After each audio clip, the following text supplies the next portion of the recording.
Hello students, today we will be starting with our chapter 4, that is simple equations.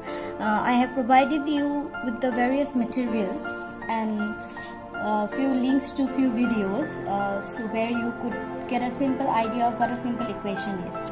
Okay, so we'll get started with exercise 4.1. Firstly, we will not solve any equations. We'll go to that part later on.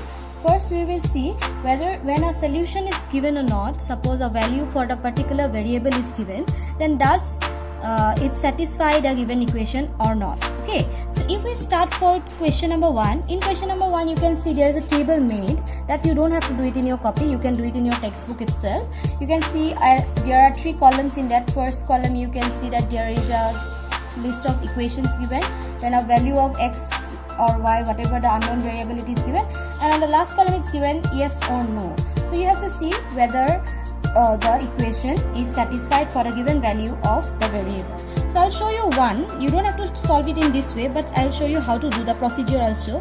For number 1, the equation given is x plus 3 equal to 0, and here it is given that x is equal to 3, and it's in the last column it's written whether it satisfies or not. You have to write just yes or no. So how do we do this? To solve this equation, see the equation is x plus 3 equal to 0 and the value of x is already given. So what we do, we put the value of x on the left hand side and then we will check whether the left hand side and right hand sides are equal or not. It's like verifying the equation. So what we do here, we will just put the value, putting the value of x in the equation. I'm just showing you the process. You don't have to write in your copy, just write yes or no. Okay, so okay, let's take the left hand side. In the left hand side we have x plus 3.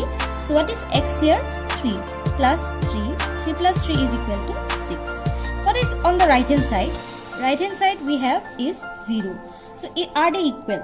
No, obviously not. So what we can do that since left hand side is not equal to right hand side, so will this value of x satisfy this? No. So in the column that is given here you will just write no instead of yes. So it's not, doesn't satisfy for the given value of x equal to 3. So this question number, there are like more than 6-7 questions for question number 1. That part you will do it in your textbook. No need to do it in your copy. Okay, so you have to do it all of them of question number 1. You just do it in your rough. This part you can do it roughly and just fill up the things in the table. That is what I want you all to do. Now so we'll start with question number 2 where we have the solving part. Okay, in question number 2 is given, check whether the value given in the bracket is a solution to the given equation or not. So you can see there is no table given here. So now number A is given as n plus 5 is equal to 19, and inside a bracket you can see it's given like this. So this means that for this equation we have to check whether the value of n, given value of n, that is n equal to 1, satisfy the equation or not. So the procedure is same. We'll put the value of here, instead of x it's given n. So we'll put the value of n in the equation. We'll check both left hand side and right hand side. If it is equal, then yes, it is satisfied. If it is not equal, so it's not satisfied. Let us see. So what we do, putting n equal to 1 in the equation. Okay, so left hand side is equal to what? Left hand side equal to n plus 5. N value is equal to what?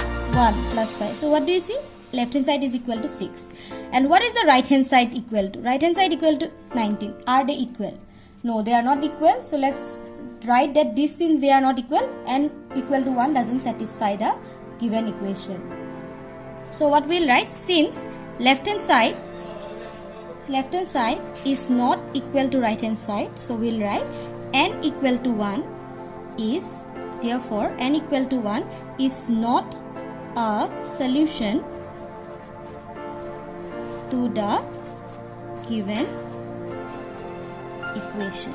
Okay, to the given, sorry, you can write it here itself, to the given equation. You have to write it, the statement this way. So this is the process how you do.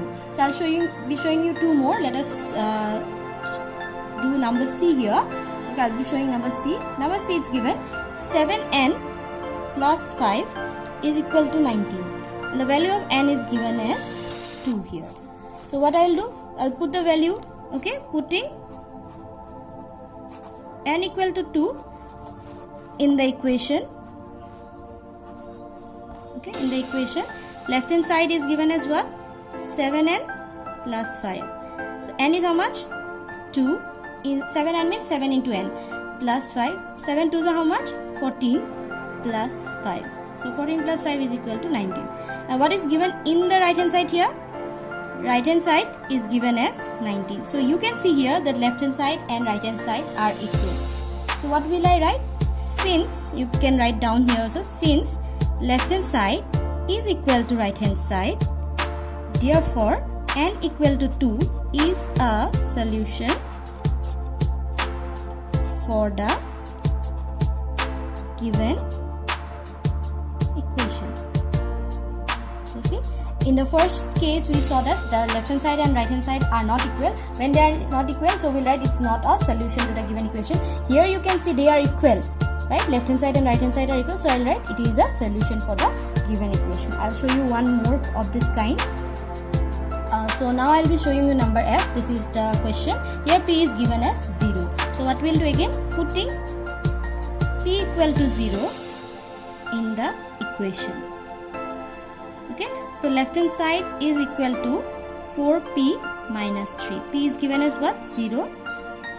4 into 0 is 0 minus 3. So left hand side is equal to minus 3. Let's see what is right hand side. Right hand side is given as 13.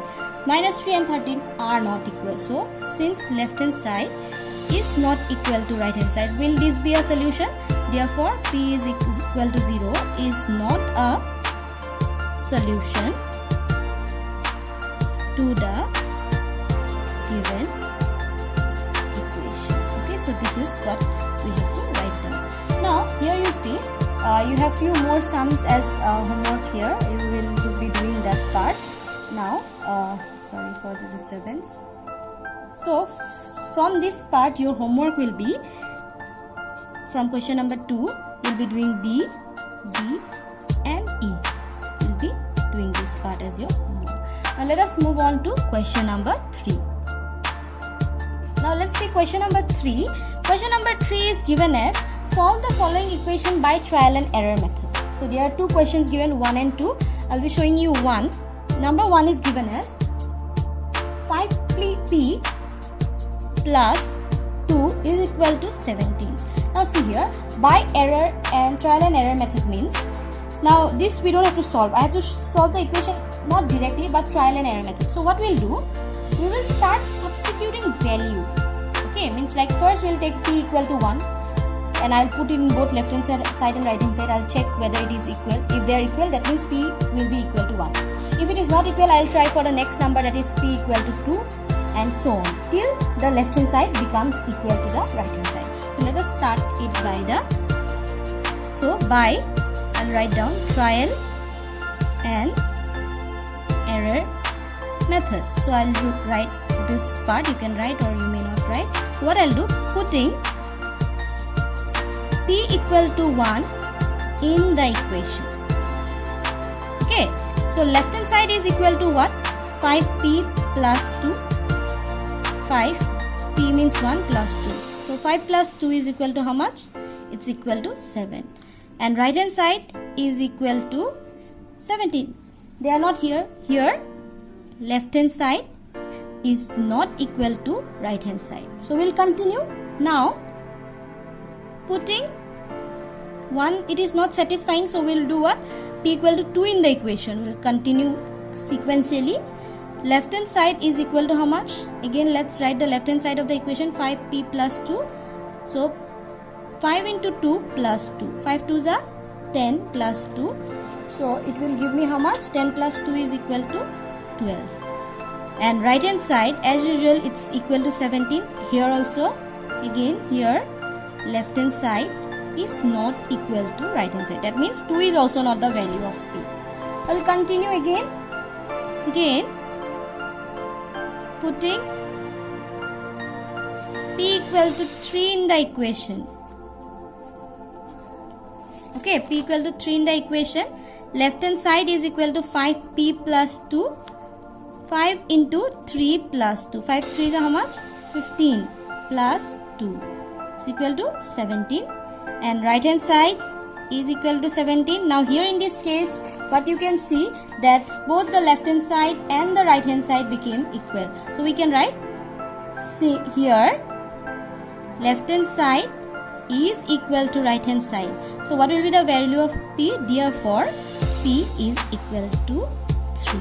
Okay, so you get my point. We will continue doing it till we get left hand side equal to right hand side. Here if we did not get, I would have continued again for P equal to 4, P equal to 5 and likewise, okay, till we get left hand side equal to right hand side. So here you have one more question which you will be doing as your homework. You will try, okay, after this you will try doing question number 3, 2. That is an equation where you have to try it by doing the trial and error method. So we have few more sums in this exercise which we will continue in our next video. I hope this was helpful. If you have any doubt, please let me know. And everyone, please take care. Thank you everyone. Have a nice day.